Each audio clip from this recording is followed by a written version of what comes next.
Yo, balik lagi sama gue di channel Bernatin. Dan ya, pada kesempatan kali ini gue akan mengupdate untuk Bitcoin dan altcoin itu adalah Sushi ya teman-teman. Jadi kemarin udah diupdate untuk Bitcoin dan BNB, sebelumnya Shiba dan lain sebagainya. So ya, hari ini market sudah hijau royo lagi ya. Jadi salah satu penyebabnya adalah memang The Fed itu meminjamkan ya sampai 300 miliar US dollar ya untuk ke bank-bank, biar nggak mengalami kebangkrutan atau masalah yang lebih serius lagi ke depannya gitu ya. Jadi inilah menjadi salah satu faktor kenapa market malah lanjut hijau lagi teman-teman. Jadi ya mungkin untuk secara short termnya sampai mid termnya ya kita masih oke aja, fine aja, karena kita lihat ya The Fed itu lagi ya bisa dibilang ngucurin dana pinjamannya ya ke bank, lalu ya bank muterin lagi uang pinjaman tersebut ya salah satunya ke cryptocurrency juga gitu ya. Kemudian juga rilis data CPI kemarin itu turun dan sesuai ekspektasi. Jadi ya mungkin nanti the next meeting untuk The Fed menaikkan suku bunga itu hanya di sekitar 0,25%. Tapi kalau untuk sampai nge-pause sih kayaknya enggak, karena mereka udah ngucurin dana dan mereka ya saya rasa tetap aja untuk melakukan kenaikan suku bunga dengan rate yang kecil di 0,25% aja. Ya jadi kalau misalkan itu pun yang terjadi ya masih possible lah untuk market nendang ke atas lagi gitu ya, mengalami penguatan lebih lanjut. So ya kita akan bahas dulu untuk si Bitcoin secara daily time frame. Jadi kemarin memang ekspektasinya adalah kurang lebih ya mungkin kita bisa lihat pada pergerakan sebelumnya. Ini bikin tail candle panjang ke atas, tapi akhirnya dia mengalami fase koreksinya lagi ya, sama seperti beberapa pergerakan sebelumnya. Maka inilah ya untuk proyeksinya. Cuman ya ini invalid. Kenapa invalid ya? Dia ini naiknya itu nggak naik pullback seperti itu, malah ini dengan candle ya bullish candle dengan ya strong banget ya movementnya, dan closingnya bahkan di 27.400-an dolar teman-teman ya. Jadi ini adalah merupakan closing tertinggi semenjak bulan Juni 2022 ya. So jadi kalau misalkan melihat hal seperti ini bukanlah hal nggak mungkin untuk dia ngejar di sekitaran 28.000 sampai 30.000 dolar. Nah hal yang menarik adalah kalau kita lihat sebentar, nah ini ya dari Bitcoin ya CME, gapnya di sini ada gap ternyata ya kalau dilihat pada 27.385 sampai 28.900 dolar itu ada gap untuk si Bitcoin. Nah jadi ini menjadi salah satu area concern juga ya untuk saya pribadi.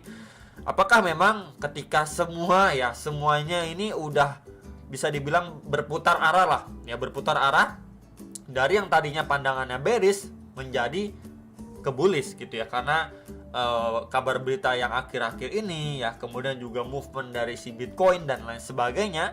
Cuman balik lagi yang menjadi concern saya pribadi adalah ketika orang sudah berbalik arah menjadi bullish gitu ya, bisa aja kenaikan yang di sini ya at least untuk ngetes aja atau mengisi fill gap yang di sini ya, bahkan ya sedikit nge-spike lagi sampai 30.000 dolar, dimana orang mungkin berekspektasi ini bakal lanjut bull run dan lain sebagainya.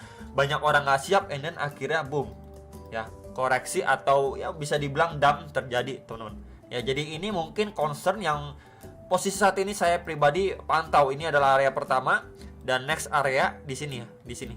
Nah, ini next area yang bisa mungkin dipantau lah. Ini di sekitar 30.175 dolar sampai 31.650 dolar.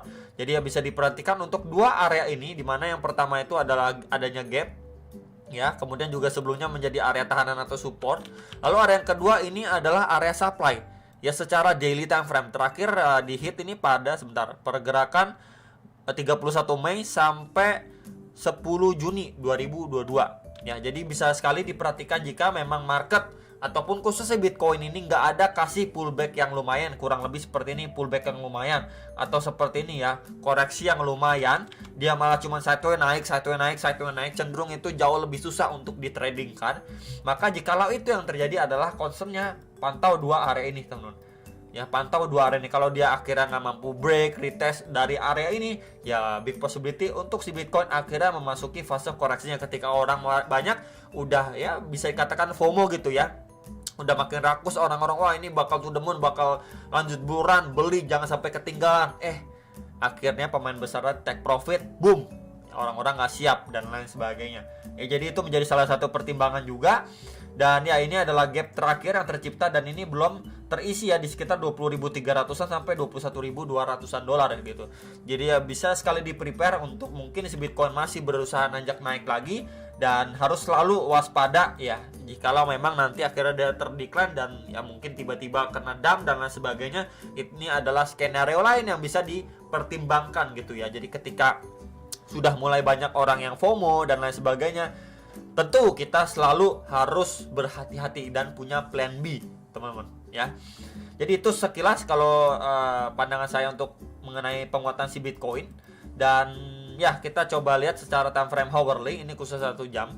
Di sini mungkin kita bisa hubungkan juga ya dari bagian atasnya. Ini sebelumnya di swing high terakhir ini udah mampu di break ya, ini di break, retest, kemudian lanjut naik. Ya di sini mungkin kita bisa hubungkan aja. Ya terdapat sebuah trendline resisten. Kemudian untuk bagian bawahnya, jika lo memang dihubungkan juga ya di sini semacam terbentuk rising wedge pattern, teman-teman. Tuh, ya tentu ini menjadi salah satu pertimbangan juga buat teman-teman sekalian. Jika lo memang akhirnya dia masih ketahan ya di rising wedge patternnya, at least di bagian atasnya di sini 1, kemudian di sini beberapa kali percobaan 2 ya.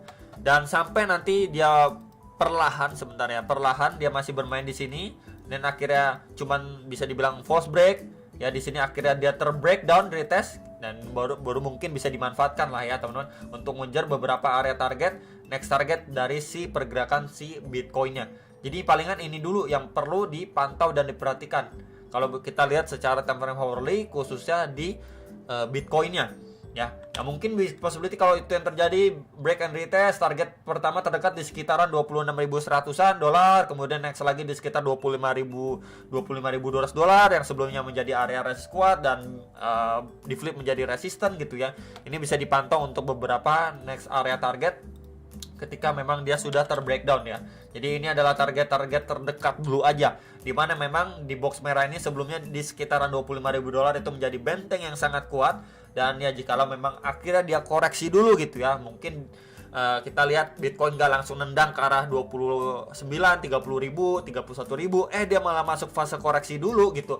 At least ya ini dulu aja 2 area target yang bisa kita pantau untuk si Bitcoinnya gitu. Jadi ini menjadi salah satu area pantauan. Jadi ya bisa dipertimbangkan lah buat teman-teman mungkin yang belum beli lagi ya, atau udah jual, udah nggak ada muatan ya, ketika dia drop koreksi ya baru bisa diperhatikan atau pertimbangkan untuk beli buyback kembali ya di CA dan lain sebagainya. Jadi palingan itu ya yang bisa dipantau untuk si pergerakan si Bitcoin kalau kita pantau secara time frame hourly khususnya 1 jam ya. Ini terbentuk sebuah rising wedge pattern ya. Next ini untuk update Sushi. Memang ini terakhir update Sushi itu ketika memang dia drop dan retest ya di bagian bawah, lapis bawah. Kalau kita lihat secara daily dia cuma tersideways di range bagian bawah itu 0,911 dolar dan di bagian atas itu di sekitar 1,8 dolaran lah ya. Jadi kemarin itu saya ada proyeksikan at least kalau dia mulai slowing down dan bermain di range kisaran 0,9 sampai 1 dolar itu bisa jadi bahan pertimbangan mungkin buat teman-teman buyback lagi ya. Mungkin ada muatan kalian bisa DCA lagi untuk Sushi. Dan dia ekspektasinya adalah dia mampu perlahan lanjut naik dan break dari area atas ini ya di sekitar 1,611 sampai sekitar 19 dolar lah untuk bagian lapis atas, di mana dia range sideways ini semenjak pada bulan Mei ya sampai hari ini ya, Mei 2022 sampai hari ini teman-teman, di mana udah hampir 1 tahun nih dia cuma tersideways di sini-sini aja.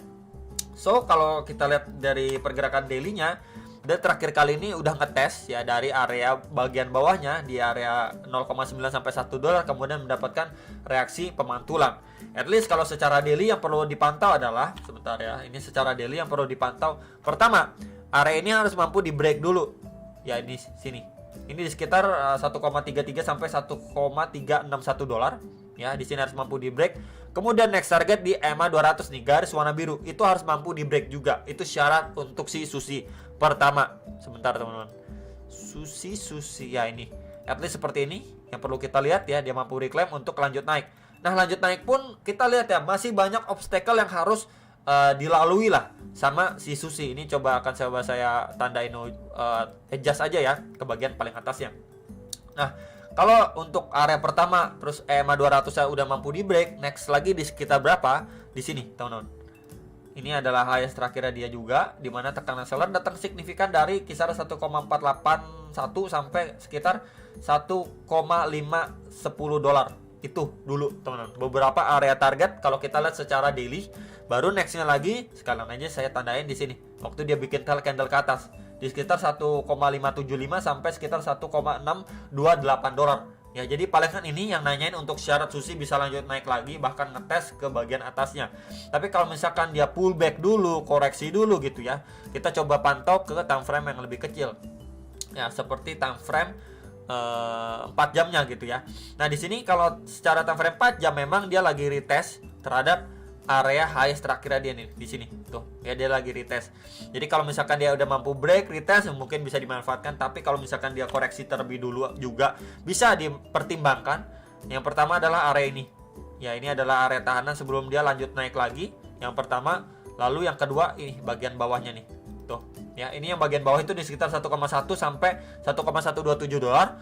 Bagian atas lagi next lagi di sekitar 1,173 sampai di sekitar 1,2 dolar. Nih tuh ya, saya tandain aja dengan box warna hijau yang nanya-nanyain biasa area kalau koreksinya bisa dipantau di kisaran berapa. Ini saya tandain aja buat teman-teman sekalian gitu ya.